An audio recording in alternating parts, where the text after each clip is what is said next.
تو شاید جن یا کوئی ایسی مخلوق تو کر سکتی ہے، ہم نہیں کر سکتے۔ البتہ یہ اپنی جگہ ایک بحث ہے، انشاءاللہ کبھی موقع رہا تو عرض کروں گا کہ ترقی جو دو طرح کی ترقی متصور ہے۔ ایک ترقی وہ ہے کہ جو انسان مادے کے اندر کرتا ہے علم کے ذریعے سے، وہ علوم کے جو مادے سے متعلق ہے، جب ان میں انسان ترقی کرتا ہے تو جو چیز ترقی پاتی ہے وہ مادہ ہے، خود انسان اس حوالے سے ترقی نہیں کرتا ہے۔ یہ جو ہمارا ایک کانسیپٹ ہے کہ جب ہم مادے کے اندر بحث کر کے مادے کے قوانین کو کشف کرنے کے بعد کچھ چیزیں ڈیولپ کر لیتے ہیں تو ہم سمجھتے ہیں انسان نے ترقی کی ہے، جبکہ انسان کی ترقی نہیں ہے، وہ مادے کی ترقی ہے، جس ترقی کو ہم اپنے اور اپنے لیے استعمال کر رہے ہیں۔ مثلا آپ پہلے سفر کر سکتے تھے کتنی تیزی سے؟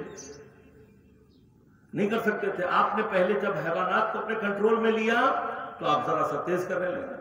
اسی چیز کو ڈیولپ کرتے کرتے آج آپ نے گاڑیاں بنائی، آپ اور تیزی سے کرنے لگے، آپ نے ٹرینیں بنا لی اور تیزی سے کرنے لگے، آپ نے جہاز بنا لی اور تیزی سے۔ سوال یہ پیدا ہوتا ہے کہ سفر کی اس تیزی میں انسان کا اپنا کمال کہاں ہے؟ یہ تو مادہ ہے جو ترقی کر کے اپنے مراحل کو طے کر رہا ہے، یہ تو مادہ ہے۔ دیکھیں میں گاڑی میں بیٹھتا ہوں، حرکت کون کرتی ہے؟ گاڑی۔ میں جہاز میں بیٹھتا ہوں، حرکت کون کرتا ہے؟ جہاز۔ انسان نے کشف کیا ہے، لیکن کون سی چیز ہے جو ترقی کر رہی ہے؟ ترقی تو مادہ کر رہا ہے، ہم صرف اس کی ترقی سے فائدہ اٹھا رہے ہیں۔ اگر انسان خود ترقی یافتہ ہو تو خود ویسے سفر تیز کر کے دکھائے جیسے مادہ طے کر رہا ہے۔ سبحان اللہ، سبحان وہ اللہ۔ سارے کام کر کے دکھا سکے جو مادہ کر رہا ہے۔ میں نے عرض کیا اب ہم نہیں دیکھ سکتے تھے کسی چیز کو، ہم نے ٹول بنا، آج ہمیں دور کی چیز نظر آ رہی ہے، لیکن کیا واقعاً انسانی آنکھ خود اتنی ترقی کر سکے کہ بغیر وسیلے کے کائنات کی دور ترین اشیاء کو دیکھ سکے؟ سبحان اللہ، سبحان اللہ۔ کیا انسان کا کان اتنی ترقی کر سکتا ہے کہ وہ جو باریک ترین آواز ہے بغیر کسی وسیلے کے اسے سنائی دے؟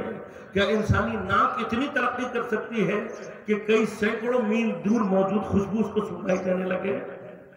اگر یہ طرح صلاحیت انسان کے اندر پیدا ہو جائے تو پھر ہم کیا کہیں گے؟ انسان نے ترقی کی۔ لیکن اگر ہم وہیں کھڑے ہیں، مادہ ترقی کر رہا ہے، تو پھر ہماری ترقی کیا ہے؟ لہذا یہ تو بالکل الگ الگ کنسپٹ ہیں۔ اب قرآن یاد رکھیے گا، قرآن خود ہمیں اس طرف متوجہ کرتا ہے کہ اگر تم انسان کی ترقی کے علم کو توجہ دو گے تو پھر تمہارے اندر ترقی ہوگی۔ دو علم ہے آپ کے پاس، ایک علم الابدان ہے، ایک علم الادیان ہے، جیسا کہ حدیث میں پیغمبر نے فرمایا العلم علمان، علم الادیان و علم الابدان۔ آپ نے علم الابدان پر اتنی توجہ دی، اتنی توجہ دی، ہر یونیورسٹی، ہر ادارہ آپ نے کس لیے بنایا ہے؟ مادے پر ریسرچ کرنے کے لیے، لہذا مادے نے ترقی کی، اس کے قوانین آپ کے سامنے، آپ خود کہاں پہنچے؟ آپ خود وہیں کے وہیں کھڑے ہیں۔ جو چیز انسان کو ترقی دینے والی ہے اسے علم الادیان کہتے ہیں۔ دین بنیادی طور پر کس کے لیے آیا ہے؟ مادے کے لیے نہیں آیا، انسان کے لیے آیا۔ بے شک، بے شک۔ قرآن کس کے لیے آیا ہے؟ انسان کے لیے۔ حدیث کس کے لیے؟ ہمارے لیے۔ فقہ کس کے لیے؟ ہمارے لیے۔ ہم نے علم الادیان میں کیا کام کیا؟ اب آپ کہیں گے مولانا صاحب یہ تو آپ کے حصے کا کام تھا۔ مسئلہ یہ کہ ایک یا چند افراد کا مسئلہ نہیں ہے، انسٹیٹیوشنلائزیشن کا مسئلہ ہے۔ ہم اپنے یونیورسٹیز میں اپنے بہترین بچے بھیجتے ہیں اور حوزے میں اپنے سب سے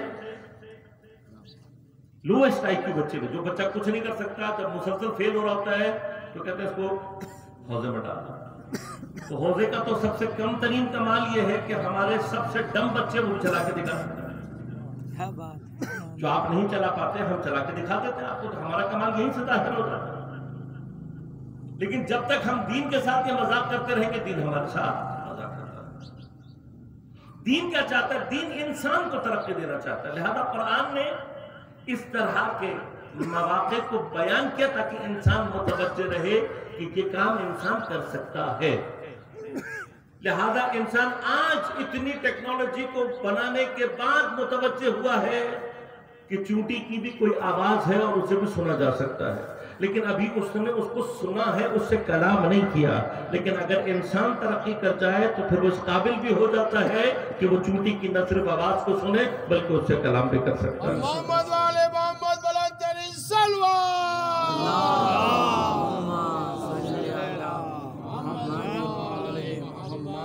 انسان ابھی اس قابل نہیں ہوا. آپ نے ٹیکنالوجی بنا لی, آپ کو آواز بھی سنائی دے گی, آپ کو تصویر بھی دکھائی دے گی, لیکن خوشبو سنگھائی ابھی آپ نہیں پہنچے اس لیول پہ کہ وہاں سے موجود خوشبو بھی کئی 100 کلومیٹر سے 1000 کلومیٹر سے آپ تک پہنچ جائے. لیکن اگر انسان ترقی کر جائے تو پھر اس کی ترقی کا نتیجہ کیا نکلتا ہے؟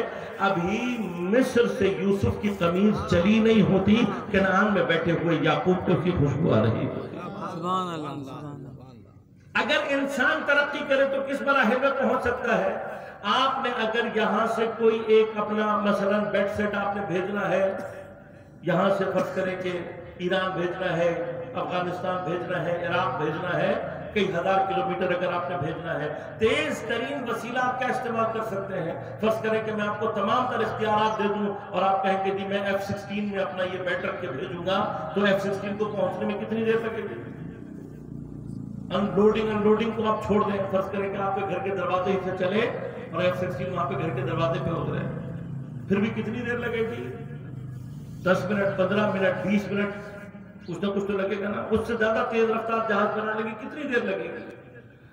جتنا مرضی آپ مادے کو ترقی دے رہے ہیں, کچھ نہ کچھ ٹائم ضرور لگے گا. لیکن اگر انسان ترقی کر جائے تو قادر ہو جاتا ہے پلک جھپکنے میں تخت بلقیس کو ہزاروں میل سے ہاتھ تک. بے شک, سبحان اللہ. یہ جو مثالیں قرآن نے دی ہے, ان تمام مثالوں غور کیجیے, جو چیز سب سے زیادہ امپورٹنٹ ہے وہ کیا ہے کہ انسان یہ سارے کام انجام دے رہا ہے بغیر کسی وسیلے کے. وہاں کوئی مادہ نہیں ہے, وہاں کوئی انسٹرومنٹ نہیں ہے. لہذا حضرت ابراہیم کو خدا کیا کہہ رہا ہے کہ تم زمین پر کھڑے ہو کر آسمان کی طرف نگاہ کرو, ہم آسمان تو کیا ملکوت کے دروازے تمہارے اوپر کھول دیں گے. سبحان بس اللہ. تم زمین پر کھڑے کھڑے پوری کائنات کا مشاہدہ, یہ جو مشاہدہ انسان کا پس یعنی کیا ہے, اگر انسان ترقی کرے تو اصلا مادے کا محتاج نہیں رہتا بلکہ مادہ انسان کا محتاج بن جاتا ہے. سبحان اللہ, سبحان اللہ. لہذا یہ تمام مقامات, اب مسئلہ صرف کیا ہے, مرحلہ صرف یہ ہے کہ ہمیں یہ سمجھنے کی ضرورت ہے کہ جس طریقے سے ہم بہت ساری وہ اشیاء جن کو ہم خود ڈیٹیکٹ نہیں کر سکتے, اس سے ریلیٹڈ اگر ہم انسٹرومنٹ استعمال کریں گے, وسیلہ استعمال کریں گے, تو ہم جس طریقے سے ان چیزوں کو اپنے لیے استعمال کر کے اپنے آپ کو ترقی دے سکتے ہیں مادی اعتبار سے, اسی طرح سے اللہ نے انسان کی ترقی کے لیے بھی کچھ چیزوں کو انسان کے شعور اور ادراک کے دائرے سے باہر رکھا ہوا ہے. کیوں؟ اس لیے کہ ان کا وزن ہے, ان کی قیمتی, ان کی کیفیت ایسی ہے. بس ایک ایسی حیات کے جو طاقتور حیات ہے اس کو اللہ نے عام دسترس میں نہیں رکھا, بلکہ انسان ترقی کے مراحل طے کرے گا تو اپنے اندر وہ قابلیت پیدا کرے گا کہ اس حیات کو درک کر سکے. اب جب اس حیات کو درک کر سکے گا تو وہ طاقتور حیات جب اس تک پہنچے گی تو وہ قابل ہو جائے گا وہ بہت کچھ کرنے کے جس کے قابل وہ ابھی نہیں.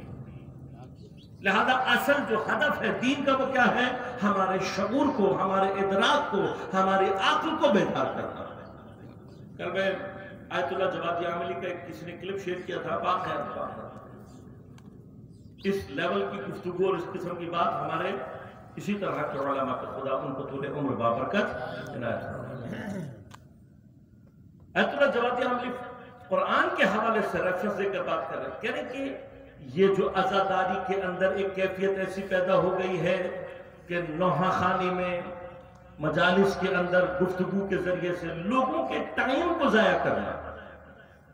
یعنی ایک نوحہ خان ہے, وہ نوحہ تیار کر رہا ہے, آپ سوائے اس کے اوپر معذرت کے ساتھ مثلا جھومنے کے یا کچھ ماتم کرنے کے یا ہاتھ پاؤں ہلانے کے آپ کو حاصل کچھ نہیں ہوگا, نتیجہ کچھ نہیں نکلے گا اس کا, آپ سیکھیں گے کچھ نہیں, آپ کو علم کچھ حاصل نہیں ہوگا. آج اگر میں ابھی کسی بچے کو اٹھا کر کے پوچھوں کہ مجھے بچے تم یہ بتاؤ کہ جناب ابو طالب کے ایمان کی کتنی دلیل ہے تمہارے پاس, تو آج کل حالات یہ ہو گئے کہ بعید نہیں ہے کہ وہ مجھ سے پوچھ کر کے یہ پہلے پوچھے کہ مولانا صاحب ابو طالب صاحب جو تھے وہ مسلمان تھے بھی یا نہیں. حالات ہمارے یہاں پر پہنچ گئے. کیوں؟ اس لیے کہ ہم نے فرش ادا کو وقت گزارانی کا طریقہ. فرمایا قرآن نے فرعین کی, فرعونوں کی جو صفات بیان کی ہیں ان میں سے ایک صفت کیا تھی, لوگوں کے ذہنوں کو ان تمام کھیل کود اور ان چیزوں میں پھنسا کر ان کے اوپر حکومت کرو. یہ فرائض کا کام ہے. عزاداری سید الشہداء بیداری کے لیے ہے.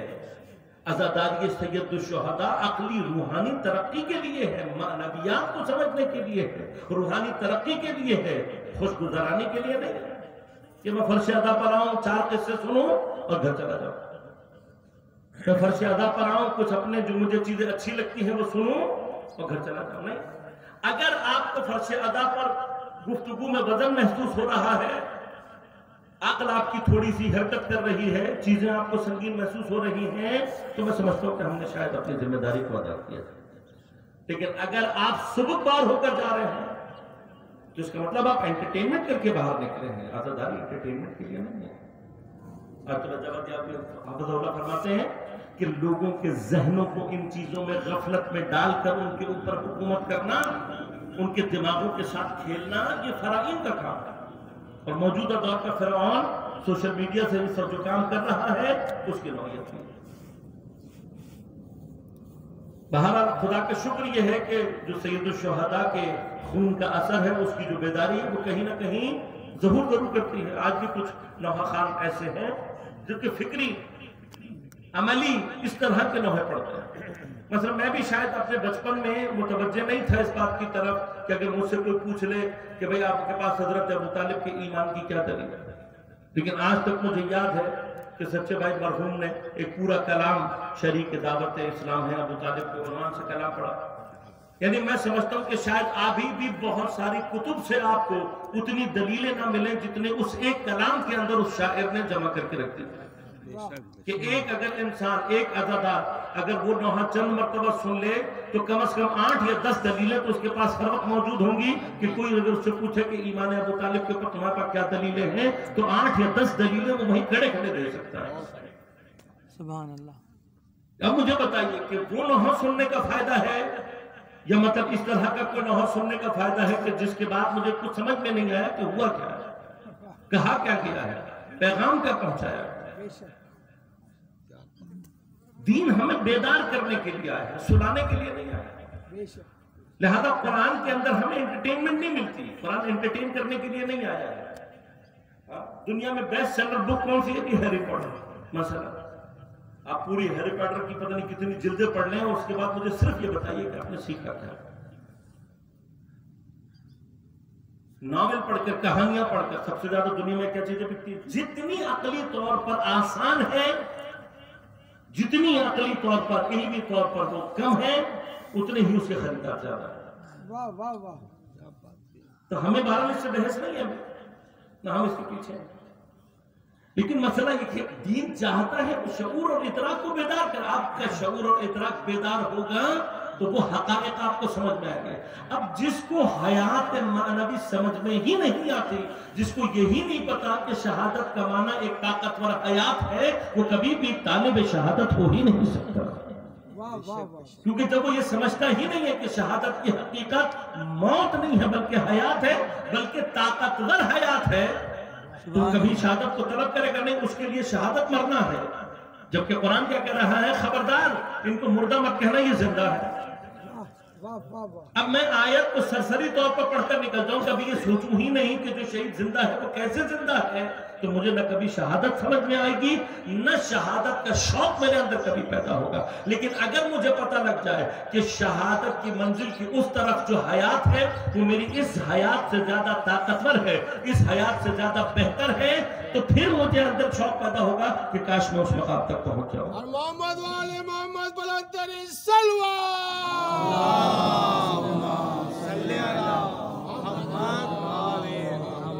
دیکھیے شیطانی اور طاغوتی نظام کا انداز کیا ہے؟ اپنے پاس وہ دنیا بھر کو لوٹ مچا کر افریقہ کے سارے ریسورسز لوٹ کر لے گئے، ایشیا کے سارے ریسورسز لوٹ کر لے گئے، ساری دنیا سے لوٹ مار کر کے اپنے پاس بڑی اچھی سڑکیں بناتے ہیں، بڑی خوبصورت عمارتیں بناتے ہیں، بڑی فیسلٹیز دنیا کو دکھاتے ہیں. اور پھر کیا کرتے ہیں؟ جان بوجھ کر جو ترقی پذیر ممالک ہیں، انڈر ڈیولپڈ کنٹریز ہیں، وہاں پر جان بوجھ کر کرپشن ایجاد کرتے ہیں، جان بوجھ کر وہاں پر دہشت گردی. یہ آج کل ادعا نہیں ہے، آپ اٹھا لیں، خود اپنی منہ سے اقرار کر رہے ہیں کہ ہم نے یہ کام اس لیے کیا، یہ کام ہم نے اس لیے کیا، ہم نے یہ کام اس لیے کیا. خود کہتے ہیں ہمارا قرار کر رہے ہیں، اس لیے کہ ہم ذہنی غلامی کے اس مرحلے پر پہنچ گئے ہیں کہ اگر وہ ہمیں تھپڑ مار کر بھی یہ کہیں تو ہم کہیں گے جی بالکل آپ نے تھپڑ مارا، ٹھیک مارا. ہم ذہنی غلامی کے اس مرحلے پر پہنچے ہوئے ہیں. یہ ہو رہا ہے ہمارے ساتھ، مگر وہ ہمارے ساتھ کر نہیں رہے. یہ سب کچھ ہمارے ساتھ کیا جا رہا ہے. دہشت گرد وہ بناتے ہیں، پاکستان میں ان کو سرپرستی کی جاتی ہے، وہ پاکستان میں مسلمان بن جاتے ہیں، اور جو مسلمان ہیں وہ بیچارے اپنے اسلام کو بچاتے پھرتے ہیں. کربلا اس کے مقابلے پہ ہمیں کیا درس دیتا ہے؟ امام حسین نے کیا کہا ہے؟ امام فرماتے ہیں ظالم کے ساتھ کچھ لمحے کی زندگی اس کے ظلم کے ساتھ گزارنے سے وہ موت بہتر ہے جو اس کا مقابلہ. آزادی کی زندگی جینا سیکھو. آزادی کا ایک سانس غلامی کی زندگی کے ہزاروں سال سے بہتر ہے. اب یہ کب ہوگا؟ جب مجھے آزادی سمجھ میں آئے گی. لیکن اگر میں غلامی کا عادی ہوں تو کیا ہوگا؟ لہذا کربلا بیداری. خدا شعور کو بیدار کرنا چاہتا ہے. اب جب شعور بیدار ہوگا تب مجھے پتہ لگے گا کہ خدا نے اس حیات سے، یہ جو حیات ہے، یہ جو اس وقت ہم انٹرٹین کر رہے ہیں، یہ حیات حیوانی ہے. ہماری اس حیات میں اور حیوان کی حیات میں کوئی خاص فرق نہیں. صرف ہم ایک تھوڑا سا ترقی یافتہ تر اپنے طور پر ایک حیوان، اس کے علاوہ ہم کچھ بھی نہیں. لیکن ہماری ترقی بھی جتنی ہے وہ ساری کی ساری دوسری چیزوں کے ذریعے سے ہے. ورنہ اگر خود انسان کو بما ہوا انسان دیکھیں تو انسان کے اندر کوئی ابھی تک انسان اس قابل نہیں ہے کہ وہ خود شہد سے زیادہ اچھی کوئی غذا تیار کر سکے. انسان ابھی تک اس قابل نہیں ہے کہ ریشم کے دھاگے سے زیادہ اچھا کوئی دھاگا تیار کر کے اس سے کوئی بہتر لباس بنا سکے. میرے پاس ابھی مثالیں بہت ساری ہیں. ہم ابھی تک اتنا سائنٹیفکلی ساؤنڈ گھر نہیں بنا سکتے جتنا مکڑی اپنا گھر بناتا. ہم کہاں کھڑے ہیں؟ ہم ہیں کہاں؟ حیات حیوانی میں. ہم صرف ہم کیا سمجھتے ہیں کہ اگر میں گھر بنا کر رہ رہا ہوں اچھا سا پیارا سا تو میں انسان ہوں. اگر میرے پاس گاڑی بڑی ہے تو شاید میں انسان ہوں. اگر میں لباس اچھا پہنتا ہوں تو میں انسان ہوں. جبکہ ان میں سے کوئی بھی چیز انسان کو انسان نہیں. اگر ایسا ہوتا تو وہ جو بعض بندر امریکیوں نے تیار کیے ہیں، جو مجھ سے زیادہ اچھے اور مہنگے لباس پہن کر پھرتا ہے، مجھ سے زیادہ مہنگے گھر میں رہتا ہے اور اتفاقاً مجھ سے زیادہ فیسلٹیز اس کے پاس موجود ہیں، وہ بندر انسان کہلائے گا اور پھر مجھے بندر کہنا چاہیے گا. اور اگر نہیں ہے تو مجھے بتائیے، میں آپ کو بتا دوں گا کہ کون سے ہیں. انہوں نے بندر کو سارا کچھ دینے کے باوجود سب کچھ کر کے دیکھ لیا اور رہا بندر. اسی طرح سے اگر ہم انسانیت کے مراحل کو درک نہیں کر سکتے تو جتنی مرضی ترقی کر لیں، جتنے اچھے گھر میں رہیں گے کیا؟ کل عرض کروں گا انشاءاللہ کہ یہ مراحل کیا ہیں، انسان کسے کہتے ہیں اور انسانی حیات کا جو مراحل ہیں وہ کیا ہے. کل عرض کروں گا آپ کی خدمت میں. آج صرف اتنا عرض کرنا چاہتا ہوں کہ خدا ہمارے شعور کو بیدار کر کے ہمیں یہ سمجھانا چاہتا ہے کہ اپنے شعور اور ادراک کو بڑھاؤ گے تو بہت کچھ ایسا ہے کہ جس کو تم استفادہ کر کے اپنے ترقی کی راہوں کو آگے بڑھا سکتے. لہذا غور کیجیے گا، انسان جب تک عام مادی چیزوں کے سہارے سے چلتا رہا اس کی ترقی کی رفتار کم رہی. لیکن ایک مرحلہ وہ آیا جب انسان نے یہ درک کیا، اس کو سمجھا کہ بہت ساری چیزیں ایسی ہیں کہ جن کا ڈیٹیکٹر اللہ نے ہمارے اندر نہیں رکھا لیکن وہ چیزیں وجود رکھتی ہیں. ہمارے اندر اس کا ڈیٹیکٹر ہے. اور جب انسان نے ان چیزوں کو ڈیٹیکٹ کیا، ان چیزوں کو سمجھا، تو پھر وہاں سے انسان کے اوپر ایک اور دروازہ کھلا ترقی کا، جس کا نتیجہ آج میں اور آپ مثلا انٹرنیٹ کی پوری دنیا ہے، آپ گلوبلائزیشن اور گلوبل ولیج کی طرف جا رہے ہیں. یہ سارے کا سارا آپ نے حاصل کیا کہاں سے؟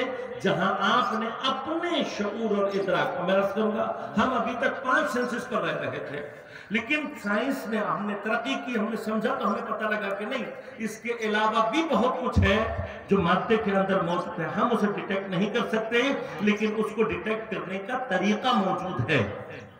اور جیسے جیسے ہم نے کشف کرتے جا رہے ہیں ویسے ویسے ہم ترقی حاصل کرتے ہیں. لہذا انسان 5 سینسز سے زیادہ کوئی چیز ڈیٹیکٹ نہیں کر سکتا، لیکن چیزیں اللہ تبارک و تعالیٰ نے دوسرے حیوانات میں رکھی ہوئی ہیں وہ ڈیٹیکٹ کرتے ہیں۔ لہذا ہمارے اندر بہت ساری جو یہ ریڈیو ویوز ہیں اس کو ڈیٹیکٹ کرنے کی صلاحیت ہمارے اندر موجود نہیں، ہم نہیں کر سکتے، لیکن ہم نے حیوانات سے سیکھنے کے بعد یہ جو موبائل فون ہے، یہ جو ریڈیوز ہیں، یہ جو تمام چیزیں ہیں، یہ ہم نے بنانے کے بعد کیا ہوا، آج ہم حیوانات سے زیادہ اچھے طریقے سے ان تمام چیزوں کو استعمال کرتے ہیں۔ پہلی مرتبہ انسان نے مثلا ریڈار اگر بنایا تو کس سے کو دیکھ کے بنایا؟ چمگادڑ کو دیکھ کے۔ چمگادڑ پر انسان نے تحقیق کی، تحقیق کرنے کے بعد اس نتیجے پر پہنچا کہ یہ آنکھوں سے دیکھ نہیں سکتی۔ اب اگر دیکھ نہیں سکتی تو پھر رات کے اندھیرے میں پرواز کیسے کرتی ہے؟ بغیر ٹکرائے، بغیر کسی چیز سے ٹکرائے پرواز کیسے کرتی ہے؟ اس چیز کی جستجو نے انسان کو وہاں تک پہنچایا کہ انسان نے تحقیق کی کہ یہ اپنے منہ سے خاص فریکوینسی کی آواز نکالتی ہے، وہ جب واپس آتی ہے اس کے اندر اللہ نے کوئی ایسا ڈیٹیکٹر لگایا ہوا ہے کہ جو بہت ہی مختصر سی وقت کے اندر اس کو بتا دیتا ہے کون سی چیز کتنے فاصلے پر ہے۔ سبحان اللہ، سبحان اللہ۔ جب انسان کو یہ بات سمجھ میں آئی تو اسی ٹیکنالوجی سے انسان نے ریڈارز بنا۔ ریڈارز کی ترقی کرتے کرتے آج ہم کہاں کھڑے ہوئے ہیں کہ ہم نے پورا انٹرنیٹ ایک سسٹم بنا لیا، وائی فائی اور آج تک کچھ ہمارے پاس موجود ہے۔ اب ہم جتنی مرضی ترقی کر لیں، ہم اس ساری دنیا کو، یہ جو آج انٹرنیٹ کی دنیا کہلاتی ہے، ہم بغیر کسی وسیلے کے ان چیزوں کو درک نہیں کر سکیں گے۔ یہ کبھی نہیں ہو سکے گا کہ ہم کوئی ایسے مرحلے میں داخل ہو جائیں کہ جہاں پر انسان کا کان اس قابل ہو جائے کہ وہ ان ریڈیو ویوز کو بغیر کسی وسیلے کے درک کر لیں۔ ہم نہیں کر سکتے، ہے یا نہیں ہے؟ یہاں پر ہے۔ جب تک ہمارے پاس فون نہیں ہوگا ہمیں نہیں پتہ لگے گا کہ یہاں پہ وائی فائی کا کنیکشن ہے یا نہیں۔ لیکن یہ کبھی نہیں ہوگا کہ انسان خود اس مرحلے پر پہنچ جائے کہ بغیر کسی ٹول کے وائی فائی کو ڈیٹیکٹ کرے اور انٹرنیٹ سے کنیکٹ ہو جائے۔ ہم نہیں ہو سکتے۔ ہمیں اس سارے کے سارے جو کچھ بھی ورچوئل ورلڈ میں آج ہے، آج آپ کے لیے جو میٹاورس تیار ہو رہی ہے، آپ کے لیے جتنا سارا کچھ ہو رہا ہے، جس چیز کو آپ مجھ سے زیادہ بہتر چاہتے ہیں، وہ پورے کا پورا جہان موجود ہے، لیکن بغیر وسیلے کے آپ اس سے ارتباط پیدا نہیں کر سکتے۔ اب مرحلہ صرف کیا، آج آپ کی ترقی نے کم از کم آپ کو ایک بات سمجھا دی کہ ایک پورا جہان ایسا پاسبل ہو سکتا ہے کہ جسے انسان درک کرنے کی صلاحیت نہیں رکھتا، لیکن اگر آپ کے پاس اس سے مناسب وسیلہ آ جائے تو آپ اس تمام کے تمام جو کچھ ہے وہاں پر اس سے آپ استفادہ کر سکتے ہیں۔ آج اس کی ترقی کا ایسا اثر ہے لوگوں کے اندر، بچوں کے اندر خاص طور پر، چونکہ وہ اس کی ساری جو کیفیات ہیں ان کو ہم سے زیادہ اچھا درک کر پاتے ہیں، ان کو پتا ہے کہ وہاں پر کیا کیا اس کے استفادے ہیں، وہاں پہ کیا کیا کیا جا سکتا ہے، لہذا ان کو ہم سے زیادہ اس کی قیمت کا اندازہ ہے کہ انٹرنیٹ کتنا امپورٹنٹ ہے۔ ہم تو پرانے دور کے لوگ ہیں، ایک ہفتے تک انٹرنیٹ نہ آئے ہماری طبیعت خراب نہیں ہوتی، لیکن جو اس کی اہمیت سے واقف ہیں ان کے لیے کچھ دیر کے لیے انٹرنیٹ چلا جائے وہ پریشان ہو جاتے ہیں۔ ان کے اپنے مسائل ہیں، اپنے بہت سارے جو اوپر مسائل مثبت بھی ہیں، یعنی صرف نیگیٹیوٹی نہیں ہے، پازیٹیو بھی بہت ساری چیزیں۔ لیکن مسئلہ جو آپ کو پہنچانا چاہتا ہوں، جس کے لیے اتنی زحمت دی آپ کو اپنے پوری گفتگو میں، وہ کیا ہے؟ ایک پورا جہان ہے جس کو آپ آج ورچوئل جہان کہہ رہے ہیں، جس کو آپ میٹاورس کہہ رہے ہیں۔ انٹرنیٹ کا ایک پورا جہان ہے یا نہیں ہے؟ پورا جہان ہے، اور آج آپ اس قابل ہو گئے ہیں کہ اس چیز کے ذریعے سے بہت ساری مادی چیزوں کو آپ کنٹرول کر رہے ہیں۔ یعنی آگے جو دنیا کا ترقی کا مرحلہ ہے وہ کیا ہے کہ آپ اپنے گھر سے بیٹھے بیٹھے پوری دنیا کی چیزوں کو کنٹرول کر رہے ہیں، آپ کو جانے کی ضرورت نہیں ہے۔ لہذا اس کی ایک چھوٹی سی مثال کیا ہے کہ آج اگر آپ کو راستہ تلاش کرنا ہے کسی جگہ کا تو اب آپ کو ایڈریس کی ضرورت نہیں ہے، آپ کہیں گے بھائی لوکیشن بھیج دو۔ وہ لوکیشن کیا کرے گی؟ وہ آپ کو اتنا دقیق بتائے گی کہ کس راستے سے جاؤ تو جلدی پہنچ جاؤ گے، کس راستے پر ٹریفک جام ملے گا، کہاں سے راستہ بند ہے، کہاں سے گھوم کر آنا ہے، کیا کرنا ہے، دقیق آپ کو ایک ایک چیز بتا دے گا۔ شاید گھر کا مالک آپ کو اتنا اچھا نہ بتا سکے جتنا وہ بتا سکتا۔ اب یہ جو انسان نے آج جی پی ایس سسٹم تلاش کیا ہے، یہ انسان نے صرف کشف کیا ہے۔ خداوند کریم وہ ہے کہ جس نے مکھیوں، چونٹیوں اور بہت چھوٹے چھوٹے حشرات کے اندر یہ ساری چیز اس سے پہلے خلق کی۔ پرندوں کے اندر، حیوانات کے اندر اللہ نے یہ صلاحیت دی ہے۔ اللہ جو حیوانات کو یہ صلاحیت دے رہا ہے اس نے انسان کو یہ صلاحیت نہیں دی، جبکہ انسان اشرف ہے۔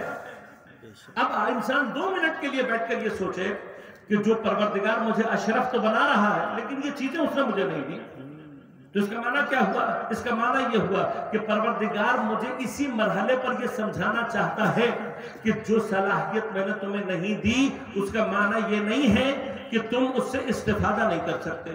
تمہارا کام کیا ہے؟ تمہیں میں نے عقل دی ہے، عقل کا تقاضا کیا ہے کہ جو چیز تمہارے اندر صلاحیت نہیں تھی کہ تم اس کو اپنے شعور اور ادراک کے دائرے میں لاؤ، تم اس سے مناسب ٹول بناؤ، تم اس سے زیادہ اچھا استعمال کر سکتے ہو جو میں نے حیوانات کو دیا ہے۔ تو بس انسان کا راستہ کیا ہی راستہ ہے؟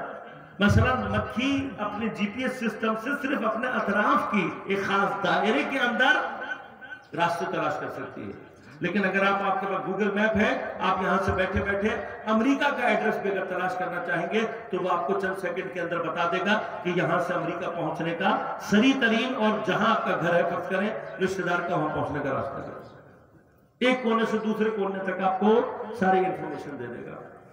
ہمارے اندر ڈیٹیکشن نہیں تھی، ہم نہیں کر سکتے تھے، لیکن ایک مرتبہ ہم نے مناسب ٹول اختیار کر لیا تو اب وہ سارے کا سارا اس سے زیادہ بہتر طریقے سے ہمارے دسترس میں موجود ہے۔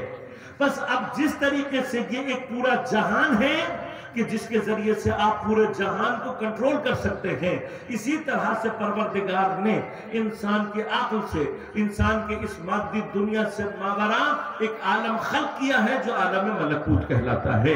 یہ عالم ملکوت وہ ہے کہ جس کو اللہ تبارک و تعالیٰ فرشتوں سے کنٹرول کرتا ہے، یہ عالم ملکوت وہ ہے کہ جس کو اللہ تعالیٰ وحی کے نظام سے کنٹرول کرتا ہے، اور یہ عالم ملکوت ہے جس کے ذریعے سے اللہ پوری کائنات میں یہاں پر جو حرکت ہوتی ہے، لہذا قرآن نے کیا کہا وَمَا تَسْقُطُ مِن وَرَقَةٍ إِلَّا يَعْلَمُهَا، کہ پتا بھی ہلتا نہیں ہے، پتا بھی گرتا نہیں ہے مگر پروردگار اسے جانتا ہے۔ اب یہ کیسے جانتا ہے؟ آج اگر میں کسی بچے سے کہوں، وہ کہے گا آغا صاحب یہ تو کوئی مسئلہ نہیں ہے، آج اگر آپ کوئی بڑا سپر کمپیوٹر بنا دیں تو یہ چھوٹی چھوٹی حرکتیں ہم بھی نوٹ کر سکتے ہیں۔ فوراً متوجہ ہو کر کہے گا سپر کمپیوٹر، اس طرح کا اگر کوئی کمپیوٹر بن جائے جس کے اندر یہ ساری کوالٹیز ہوں تو شاید کسی حد تک ہم بھی ان چیزوں کو درک کرنے کی صلاحیت اپنے اندر پیدا کر لیں۔ تو آج جب انسان سوچ سکتا ہے تو خدا کر کیوں نہیں سکتا؟ اللہ نے پوری کائنات کو کنٹرول کرنے کے لیے، جتنی کائنات میں جو کچھ ہو رہا ہے وہ سارے کا سارا کہاں سے کنٹرول ہو رہا ہے؟ عالم ملکوت سے۔ بس ہمارے اس مٹیریل ورلڈ سے اوپر ایک اور ورلڈ ہے جس کو عالم ملکوت کہتے ہیں۔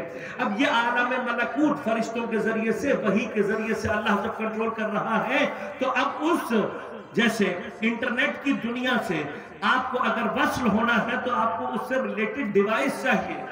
اگر آپ کے پاس صحیح ڈیوائس ہوگی تو آپ کنیکٹیوٹی پیدا کر لیں گے، لیکن اگر آپ کے پاس صحیح ڈیوائس نہیں ہوگی تو پھر کیا ہوگا؟ جتنی مرضی کوشش کریں گے آپ رابطہ پیدا نہیں کر سکتے۔ عالم ملکوت سے اگر آپ نے رابطہ پیدا کرنا ہے تو آپ کے اندر دیکھیے اللہ نے ان تمام چیزوں کی کوئی نہ کوئی مثال رکھی ہوئی تھی، ہم نے صرف وہاں سے دریافت کی اور پھر اپنے لیے استعمال کر دیا۔ اب اگر عالم ملکوت سے رابطہ پیدا کرنے والا کوئی نہ ہوتا تو انسان نہ کبھی وہاں پہنچ پاتا، نہ اس کو درک کر پاتا، نہ کبھی اپنے استفادہ میں لا پاتا۔ لہذا اب اللہ نے متوجہ کرنے کے لیے بتایا کہ دیکھو عالم ملکوت اور تمہارے درمیان میں جو رابطہ پیدا کرنے والی چیز ہے وہ میں نے معصوم کے نام سے خلق کی ہے۔ معصوم وہ کنیکٹر ہے جو تمہاری اس مٹیریل دنیا کو اس عالم ملکوت سے کنیکٹیوٹی دے گا۔ لہذا جب معصوم نے ہمیں یہ سمجھانا چاہا تو قرآن کی زبان میں کیا کہا کہ انا بشر مثلکم، میں تمہاری طرح کا بشر دکھائی تو دیتا ہوں لیکن میرے اندر ایک ایسا ڈیٹیکٹر ہے جو تمہارے اندر نہیں ہے۔ وہ میرے اندر ڈیٹیکٹر کیا ہے؟ میں انا بشر مثلکم، میں تمہارا جیسا دکھائی تو دیتا ہوں لیکن یوحا الیہ، میرے اوپر وحی کی جاتی ہے۔ اب وحی کی جانے کا مطلب کیا ہے؟ میں ہوں جو فرشتے کو اس کی حقیقت نورانیہ کے ساتھ درک کر سکتا ہوں، میں ہوں جو عالم وحی کو درک کر سکتا ہوں۔ لہذا جب بھی زمین پر تنزل الملائکۃ والروح فیہا بإذن ربہم من کل امر ہوگا، سارے کا سارا امر جب نازل ہو رہا ہوگا تو میں نوجوانوں کی زبان میں بات کر دوں، یہ سارے کا سارا امر عالم ملکوت سے جب عالم مٹیریل میں ڈاؤن لوڈ ہو رہا ہوگا تو یہاں کوئی ریسیور آپ کو چاہیے یا نہیں کہ جو اس ساری کی ساری فائلوں کو اپنے پاس ڈاؤن لوڈ کر سکے، بعد میں انسٹال کرنے کے بعد اس کو اجرا کر سکے۔ تو یاد رکھنا عالم ملکوت اور عالم مادہ کے درمیان میں وہ ریسیور معصوم کہلاتا ہے، وہ ہے کہ جو وہاں کے سارے امر کو اپنے سینے میں اپنے قلب میں ڈاؤن لوڈ کرتا ہے، انسٹال کرنے کے بعد پوری کائنات کو چلاتا ہے۔ لہذا وحی کا ایک مرحلہ صرف اللہ کے پیغام کو ہم تک پہنچانا ہے، دوسرا فلسفہ وحی یہ بھی ہے کہ وحی کے ذریعے سے کنیکٹیوٹی پیدا ہوتی ہے عالم ملکوت اور عالم مادہ کے درمیان میں، اور اس کی کنیکٹیوٹی کا کنیکٹر معصوم ہے۔ بس اگر کچھ دیر کے لیے معصوم کو درمیان سے نکال دیا جائے تو یہ عالم مٹیریل، یہ مادی عالم ایک لحظے کے لیے بھی باقی نہیں رہ پائے گا۔ اور محمد والے محمد بلند ترین صلوات۔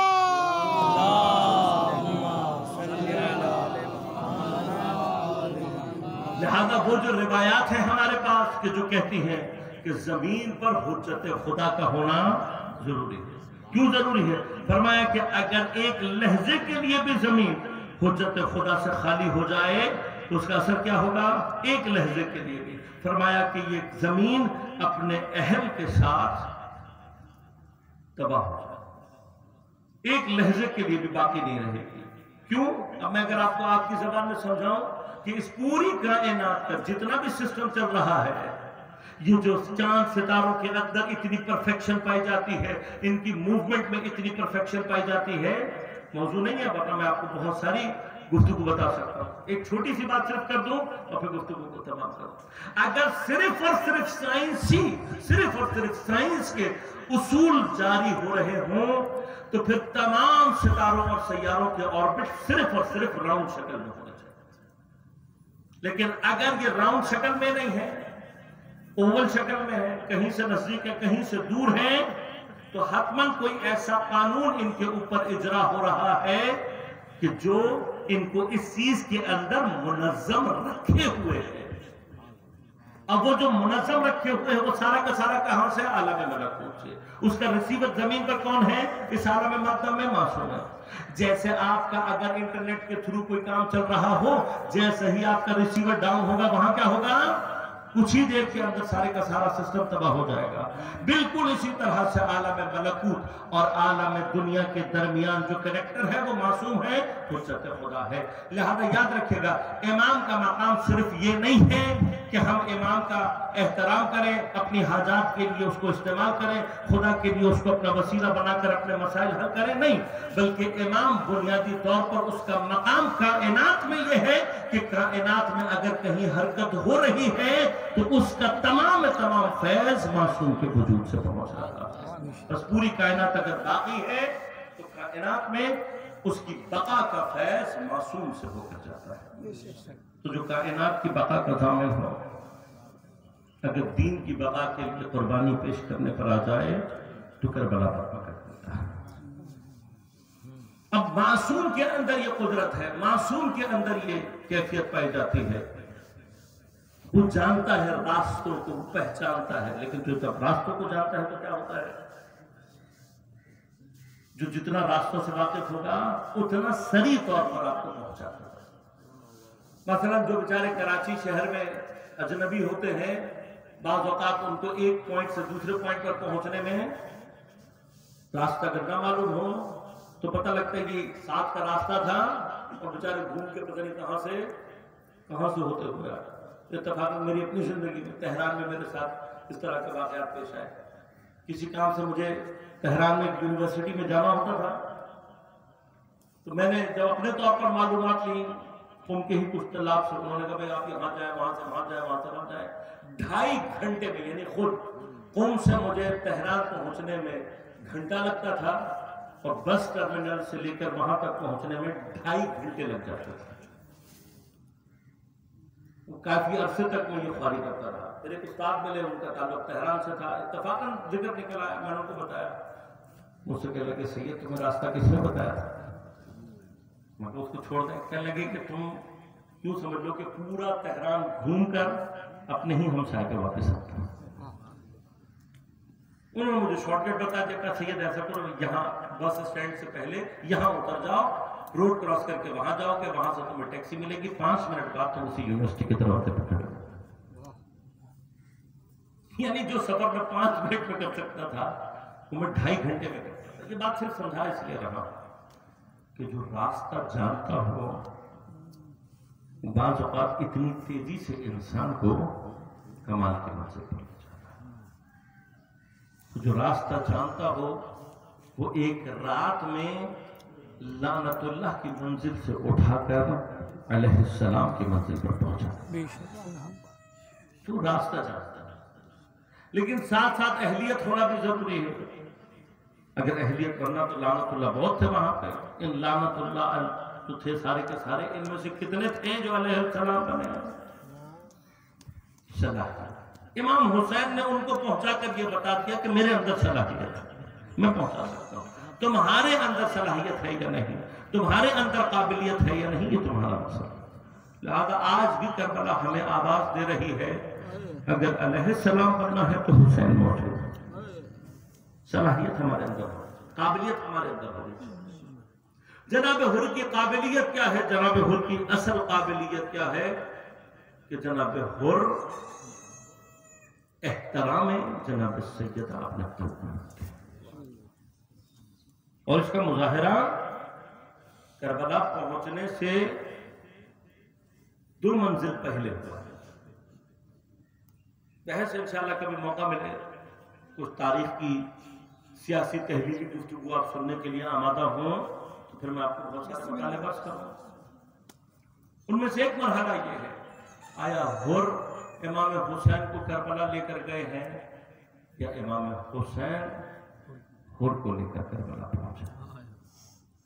اگر آپ یہ کہیں گے جی حر نے مجبور کیا تو جائے تاریخ اٹھا کر دیکھیں، امام حسین حر سے ملاقات سے 1 منزل پہلے اپنی فوج کو کہتے ہیں، جناب عباس کو حکم دیا پانی کا بڑا ذخیرہ ہے، بھائی عباس پانی جمع کر دو، حتیٰ جتنے بھی اضافی ظروف ہیں سب کر لو۔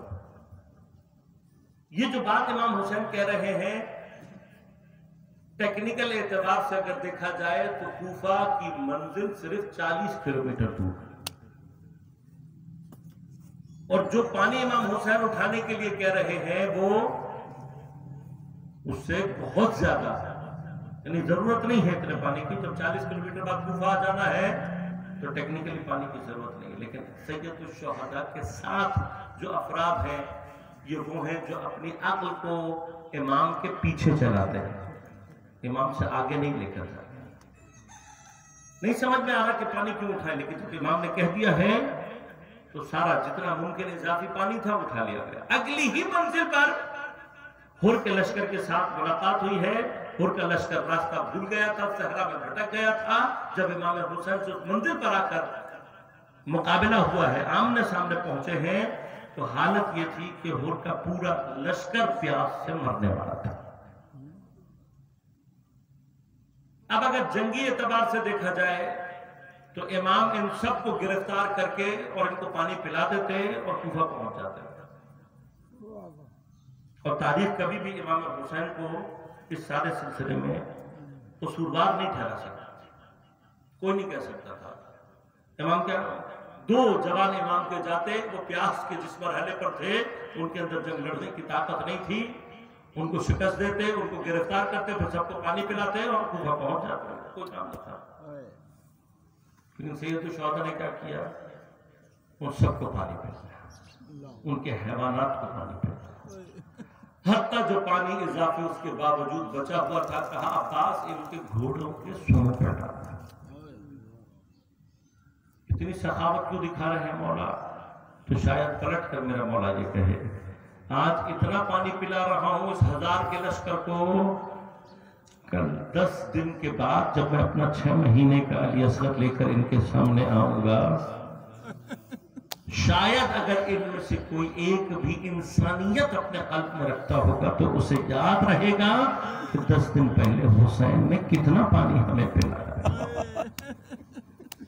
لیکن یہ واقعات یہ ثابت کرتے ہیں کہ جو لوگ سید الشہداء کے مقابل پر تھے، حتیٰ انسان کہلانے کے قابل پانی پی چکے، نماز پڑھ چکے امام کے پیچھے. اب جب امام نے چلنا چاہا، جناب حر نے راستہ روکا. امام نے کہا کہ تو مجھے واپس جانا ہے، تو رکو میں اس پہ معمور نہیں ہوں، میں نہیں جانے دے سکتا. امام نے کہا تو چلتے ہیں ابن زیاد کے پاس، کوفہ کا نہیں، اس پر بھی معمور ہوں کہ آپ کو نہ جانے دوں. جب امام نے اپنے سواری کا رخ پھیرنا چاہا، حر نے ایک جسارت کی اور آپ کی لگام کو گھوڑے کی تھام. یہ جسارت ہے جس کے جواب میں امام نے ایک جسارت کی. شاید امام کی اس جسارت کا ہدف اور مقصد بھی یہ ہو کہ جسارت کے مقابلے میں جسارت کر کے حر کی جسارت کے اثر کو ختم کر دیا. جب اس نے لگام پر ہاتھ ڈالا، سید الشہداء کی لگام پر ہاتھ ڈالنا حجت خدا کی لگام پر ہاتھ ڈالنا گزرا جسارت کر. امام نے اس کو کہا سکولت امک، اے حر تیری ماں تیرے خم میں بیٹھے. اب عرب کے لیے یہ تانے سے یا بددعا سے ایک سٹیپ آگے کی چیز ہے. حر کا بدن کانپ گیا اور ایک مرتبہ سر جھکا کر کہنے لگا یا ابا عبداللہ، پورے عرب میں آپ کے سوا اگر کوئی ہوتا نا تو میں جواب دیتا، لیکن میں کیا کروں کہ آپ کی ماں جناب سیدہ میں آپ کو جواب نہیں دے سکتا. بس حر نے تاریخ میں یہ رقم کیا ہے، جس قلب میں احترام سیدہ ہوگا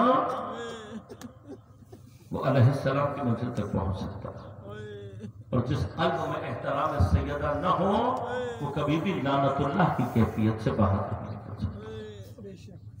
باقی تاریخ فیصلہ کر لے کہ جناب سیدہ سے جسارت کرنے والے ان کے نزدیک ہیں. علماء عرفہ فرماتے ہیں کہ یہی وہ شاید احترام جناب سیدہ کی کیفیت تھی کہ شب عاشور حر نے تڑپ تڑپ کر کہا. صبح جب لشکر آمادہ ہونے لگے، کسی نے حر کو دیکھا تو چہرے کو دیکھ کر کہنے لگا حر اگر مجھ سے شجاعان عرب کی لسٹ مانگی جائے تو میں تیرا نام بھولوں گا نہیں، لیکن آج تیرے چہرے کی کیفیت اور ہے. جناب حر نے فرمایا میں خود کو جنت اور جہنم کے درمیان کھڑا ہوا. جب صف آرائی ہونے لگی تو دیکھا جناب حر اپنے بیٹے اور غلام کے ساتھ اپنے گھوڑوں کو لیے نہر کی طرف جا رہے ہیں.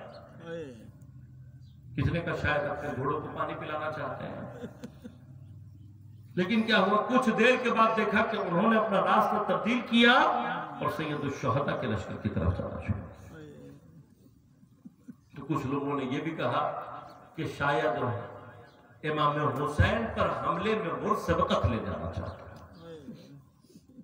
وہاں سے بھی لوگ دیکھ رہے تھے کہ کچھ لوگ نہر جاتے جاتے اب ہماری طرف آ رہے ہیں، لہذا سید الشہداء کے اصحاب بھی چوکا ہوئے. لیکن کیا ہوا کچھ دیر نزدیک آنے کے بعد انہوں نے اپنے ہتھیاروں کو کھول کر زمین پر ڈال دیا اور پھر انہوں نے اپنے ہاتھوں کو اٹھا کے پس گردن ایسے رکھ لیا جس طرح سے غلام اپنے ہاتھوں کو. جب سید الشہداء کی فوج نے اور افراد نے دیکھا تو یہ مطمئن ہو گئے کہ یہ حملہ کرنے نہیں والا. جب نزدیک پہنچا دیکھا تو حر ان کا بیٹا اور غلام. حر امام حسین کی خدمت میں پہنچ کر امام کو فرماتے ہیں مولا میں آیا ہوں حر،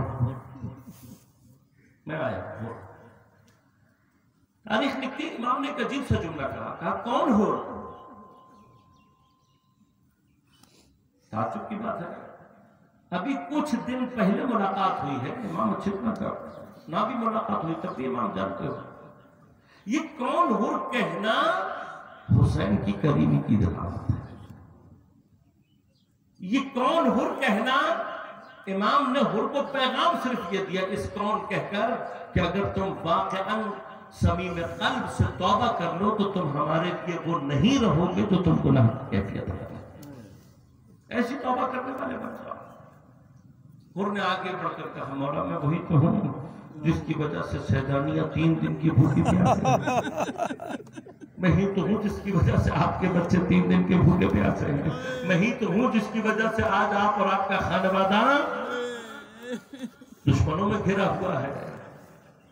مولا میری توبہ قبول ہوئی، امام نے فرمایا میں نے اور میرا خدا نے معاف کیا تجھے۔ وہ کہتا ہے مولا آپ نے تو معاف کر دیا، لیکن میں چاہتا ہوں سیدانیہ بھی مجھے معاف کر دے۔ ابھی حر یہ بات کر رہا تھا، وہاں خیموں سے کنیز دوڑتی ہوئی آئی، آ کر کہا حر تجھے جناب زینب نے سلام کہا ہے۔ تو یہ جملہ سنت ہے، ایک مرتبہ امامے کو زمین پر پھینکا، رو کر کہنے لگا میں نہیں جانتا تھا کہ سیدانیہ اتنی غریب ہو جائے گی۔ کہ مولا میں اپنے گناہ کا جبران کرنا چاہتا ہوں۔ اور کیا کرنا چاہتے ہو؟ کہ مولا پہلے اپنے غلام کو بھیجوں گا، پھر اپنے بیٹوں کو بھیجوں گا، پھر خود آپ کی خدمت میں اپنی جان کو قربان کروں گا۔ امام نے کہا اختیار ہے تجھے۔ غلام نے جا کر حملہ کیا، جب غلام شہید ہو کر گرا ہے تو جناب حر دوڑتے ہوئے گئے ہیں، اس کے جنازے کو اٹھا کر لائے ہیں۔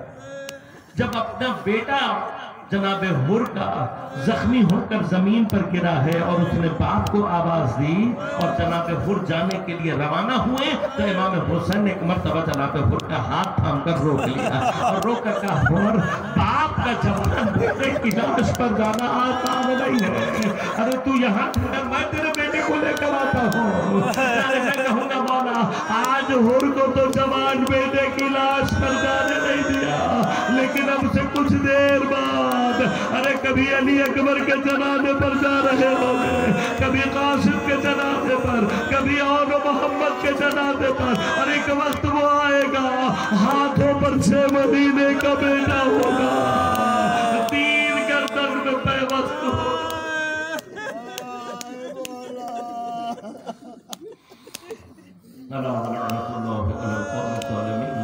وَسَيَعْلَمُ الَّذِينَ ظَلَمُوا أَيَّ مُنقَلِبٍ يَنقَلِبُونَ۔ بارے الہا ہماری عبادت کو اپنی بارگاہ میں قبول و منظور فرما، حق زہرا و ابیہا و بعلہا و بنیہا، منتقم زہرا و منتقم کربلا، امام زمان علیہ السلام کے ظہور میں تعجیل فرما، تمام علماء مراجع اعظام کی حفاظت فرما، تمام عزاداران سید الشہداء کی حفاظت فرما، دشمنان عزاداری دشمنان دین ہدایت کے قابل نہیں ہے بارے الہا نیست و نابود فرما، بارے الہا تمام ہمارے جتنے بے گناہ اسیر ہیں سب کو رہائی عنایت فرما، بالخصوص بارے الہا ہمارے برادر عزیز وصال حیدر بھائی کو جلد از جلد رہائی عنایت فرما، اور آپ کی رہائی میں جتنے بھی لوگ مانے ہیں بارے الہا ان سب کو نیست و نابود فرما، بارے الہا تمام جتنے بھی مریض ہیں ان سب کو شفا کامل عاجل عنایت فرما، ہم سب کو امام زمان علیہ السلام کے اعوان و انصار میں شمار ہونے کی توفیق عنایت فرما۔